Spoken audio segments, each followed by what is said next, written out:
mencuci dengan mesin cuci, membilas air dengan air yang mengalir. Ini harus paham dulu bahwa mensucikan baju dari kena najis itu sebetulnya sangat sederhana, tidak seruat yang dibayangkan oleh ibu-ibu di kampung. Mengguyurnya tidak harus 3 kali. Kadang-kadang kan ada mengguyurnya 3 kali, penuh, dibuang lagi, penuh, dibuang lagi, penuh, dibuang lagi. Sudah begitu suaminya tidak mau membantu, sudah itu nimbanya pakai begini. Karena ilmunya yang kurang, maka repotlah dia. Baik. Membersihkan, mensucikan kain yang terkena najis, yang pertama harus kita perhatikan, najis itu masih ada bentuknya atau tidak di dalam baju tersebut. Kalau ada bentuknya, tolong diambil supaya nanti tidak menyebar kemana-mana. Kemudian setelah itu, kita harus tahu air yang akan kita gunakan itu air yang banyak atau air sedikit. Air banyak itu adalah air yang mencapai 2 kullah. 2 kullah itu kurang lebihnya 216 literan. Beda kalau kita mencuci baju di kolam, di danau, bebas. Terserah, kau guyurkan atau kau celupkan sama. Karena apa? Airnya air yang banyak. Di sungai dan seterusnya. Kalau airnya banyak, nggak ada masalah. Baju yang terkena najis, Anda masukkan ke sungai, lalu Anda bersihkan, Anda angkat, asalkan tidak ada sisa-sisa najisnya, maka itu sudah suci kalau airnya banyak. Tapi kalau air kita adalah sedikit, yang tidak sampai 2 kullah, kurang lebihnya 2 kullah 200 literan deh, kita hanya punya air timba-timbaan, timba dituang, maka ingat, jika airnya sedikit, maka jangan salah, baju tidak boleh dimasukkan ke dalam air, tapi hendaknya airnya yang datang, air didatangkan.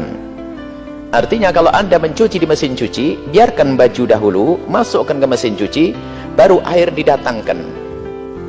Airnya yang didatangkan, jadi air dimasukkan. Kemudian untuk menjadikan baju itu suci, cukup yang penting airnya menggenang, menjangkau semua seluruh baju, kemudian digoyang-goyang sedikit, kemudian diambil bajunya, asalkan najisnya sudah tidak ada, maka baju ini sudah suci. Biarpun ternyata airnya nanti menjadi berubah warnanya, dibuang saja, nggak usah dimasak, buang. Jadi artinya mensucikan baju itu sangat mudah kalau ingat, jika airnya itu adalah air yang sedikit, hanya timba yang isinya 10 liter, 15 liter, maka jangan salah, kadang-kadang males, airnya ditaruh dulu sambil kerannya, keran kecil kan, keran kota kan kecil biasanya, kecil, apalagi sudah subuh baru rame, banter jam 4, 3, masa jam 3 nyuci baju? Setelah penuh airnya, langsung bajunya kena najis, dimasukin, maka akan menjadi najis semuanya dalam mazhab kita Imam Syafi'i. Jadi kalau baju yang kena najis dimasukkan, maka merusak air. Tapi caranya, kalau Anda pakai mesin cuci adalah paling menampung 25 liter dia. Artinya tidak akan menjadi air banyak, ini mesin kecil rata-rata lah. Maka hendaknya baju yang terkena najis tadi, dengan dibersihkan dulu najis-najisnya, kemudian setelah itu dimasukkan ke mesin cuci, baru air didatangkan. Setelah air didatangkan, tidak harus ngelober, tumpah. As, catatan, tidak harus tumpah. Ini yang bikin pusing sian orang hamil tuh, nyuci baju suaminya harus tumpah terus sih. Untuk menjadikan suci cukup, kemudian setelah air menggenang, cukup menjangkau semua bagian baju, digoyang sedikit saja, kemudian airnya dibuang, sudah beres. Ini maka kalau ingin memberi sabun, lah sabun itu merusak air. Air sedikit, kalau terkena sabun, maka air tersebut menjadi tidak bisa mensucikan, membersihkan iya, tapi tidak bisa mensucikan. Maka waspada, sabun jangan Anda berikan di awal basuhan, akan tapi sabun baru Anda berikan kalau memang sudah terbukti baju itu suci. Sederhana. Jadi baju yang Anda letakkan di mesin cuci, Anda tuangkan air.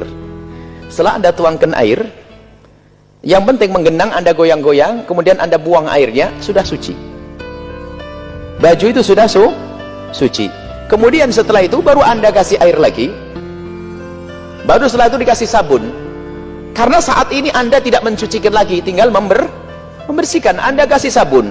Setelah Anda kasih sabun, suka-suka mau dibilas, gak dibilas, terserah. Karena baju sudah suci. Nah, ini mau tidak dibilas gak apa-apa. Nah, kemudian masalah pembilasannya suka-suka, tidak harus almar. Karena apa? Baju sudah suci. Tapi ingat, jika masih ada najis, kemudian Anda kasih sabun, Masya Allah, berarti najis yang Anda perbanyak. Sebab air yang terkena sabun, yang berubah karena sabun, itu menjadi air yang tidak mensucikan lagi. Biarpun semula suci, tidak mensucikan. Kalau tersentuh najis, menjadi najis semuanya. Jadi sebetulnya tidak susah, sangat mudah. Sehingga setelah itu, setelah Anda sucikan lalu airnya dibuang, kalaupun tidak dibuang, bisa saja tanpa harus Anda buang. Misalnya, baju Anda hanya bekas ini kena kencing. Kena kencing kan tidak ada bekas warnanya. Yang repot adalah empuknya orang gede. Kalau masalah air kencing, anak kena pipis anak-anak kita, taruh di mesin cuci, kemudian dikasih air, setelah digoyang-goyang begitu, sudah suci. Kemudian airnya gimana? Asalkan airnya tidak berubah warnanya, air itu tidak akan berubah, tinggal kasih sabun saja setelah itu. Tapi kalau ternyata airnya jadi kuning, wah, empuknya yang nyebar itu. Tapi kalau memang airnya sudah, bajunya sudah kita bersihkan, lalu dimasukkan ke mesin cuci, lalu dikasih air, kemudian setelah itu Anda goyang-goyang, kemudian Anda lihat begini sudah bersih, maka airnya di dalamnya mana? Air mustakmal itu nanti kalau sudah terpisah. Kalau belum, tidak akan menjadi mustakmal. Maka air tersebut bisa dikasih sabun, karena proses pensuciannya sudah, tinggal sekarang proses pembersihannya. Kemudian setelah itu Anda kasih sabun, Anda goyang-goyang, kemudian Anda buang, kasih air lagi, buang.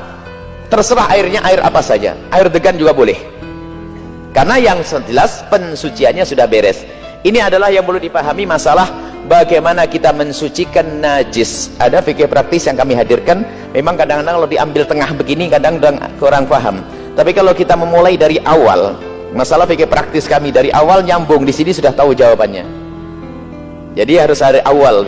Ini adalah jawaban sepintas, caranya seperti itu. Jadi kalau membilasnya, karena baju tersebut sudah suci, maka membilasnya pun ya terserah, airnya mau didatangkan atau airnya didatangi, nggak ada masalah. Sampai bersih, nggak harus sampai bersih. Ada sisa-sisa bau sabunnya, sayang banget, biar wangi juga boleh. Karena apa? Proses pensuciannya sudah beres. Baik, ini adalah sepintas. Mohon bagi yang belum jelas, agar tidak salah paham, ada bisa ngambil kopi-kopi, fotokopi video-video tentang fikih praktis ya kami hadirkan, karena harus ada kesempurnaan. Sebab nanti yang kita bahas dulu tentang apakah air mustakmal. Air mustakmal, ada air mustakmal di raf'il hadas untuk mengangkat hadas, ada hadas besar, hadas kecil, ada untuk izalatin najasah itu untuk mengangkat najis. Semua ada syarat-syaratnya di situ. Kemudian setelah itu najis ada dua, hukmiyah dan ainiyah. Nanti dibahas rinci insyaallah. Bisa dilihat nanti. Kalau mau dihadirkan fikih khusus nanti dihadirkan.